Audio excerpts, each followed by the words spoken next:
I was 18 years old when I got married. I belonged to a very conservative family, a Baloch family, where good daughters never say no to their parents.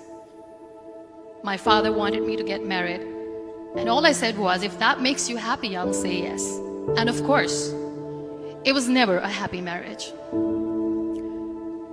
Just about after 2 years of getting married, about 9 years ago, I met a car accident. Somehow my husband fell asleep and the car fell in the ditch. He managed to jump out, saved himself. I'm happy for him. But I stayed inside the car and I sustained a lot of injuries. The list is a bit long. Radius ulna of my right arm were fractured. The wrist was fractured. Shoulder bone and collarbone were fractured. My whole rib cage got fractured. But that injury that changed me and my life completely was the spine injury. Many people came to rescue. They gave me CPR. They dragged me out of the car. And while they were dragging me out, I got the complete transection of my spinal cord. Those 2.5 months in the hospital were dreadful. I was at the verge of despair.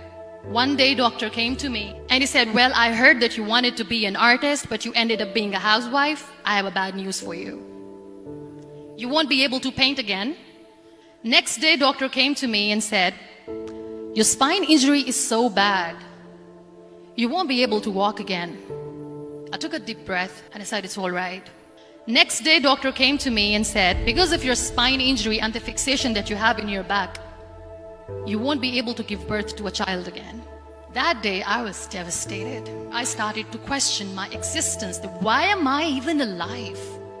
So what kept me going was, one day I asked my brothers, I know I have a deformed hand, but I'm tired of looking at these white walls in the hospital and wearing these white scrubs. Bring me some colors, bring me some small canvas. I want to paint. So the very first painting I made was on my deathbed, where I painted for the very first time. What an amazing therapy it was. Without uttering a single word, I could paint my heart out. I could share my story. People used to come and say, what lovely painting, so much color. Nobody could see the grief in it. Only I could. And that day I decided that I'm going to live life for myself. I am not going to be that perfect person for someone. I am just going to take this moment and I will make it perfect for myself. That I'm going to fight my fears. So I wrote down one by one all those fears. And I decided that I'm going to overcome these fears one at a time. You know what was my biggest fear? Divorce. But the day I decided that this is nothing but my fear, I liberated myself by setting him free.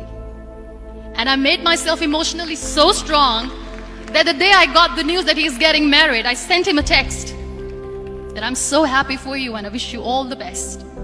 And he knows that I pray for him today. Number 2 was, I won't be able to be a mother again. And that was quite devastating for me. But then I realized there are so many children in the world, all they want is acceptance.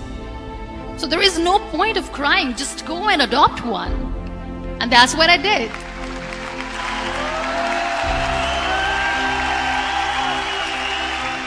I gave my name in different organizations, different orphanages, and I waited patiently.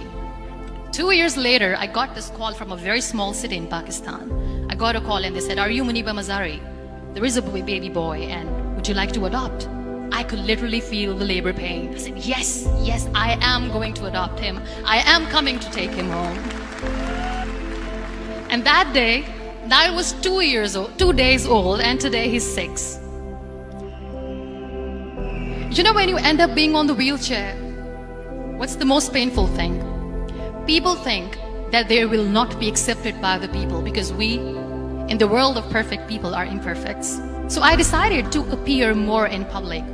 I started to paint. I have done a lot of modeling campaigns. I decided that I'm going to join the national TV of Pakistan as an anchor person. I became the National Goodwill Ambassador for UN Women Pakistan, and now I speak for the rights of women, children. I was featured in BBC 100 Women for 2015. I'm one of the Forbes 30 under 30 for 2016. So when you accept yourself the way you are, the world recognizes you. It all starts from within. We have this amazing fantasy about life. This is how things should work. This is my plan. It should go as per my plan. If that doesn't happen, we give up. I never wanted to be on the wheelchair. Never thought of being on the wheelchair. This life is a test and a trial, and tests are never supposed to be easy. So when you're expecting ease from life, and life gives you lemons, then you make the lemonade, and then do not blame life for that. It is okay to be scared. It is okay to cry. Everything is okay, but giving up should not be an option. They always say that failure is not an option.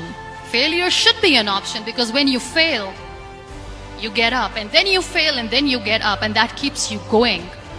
Embrace each and every breath that you are taking. Celebrate your life. Live it. Don't die before your death.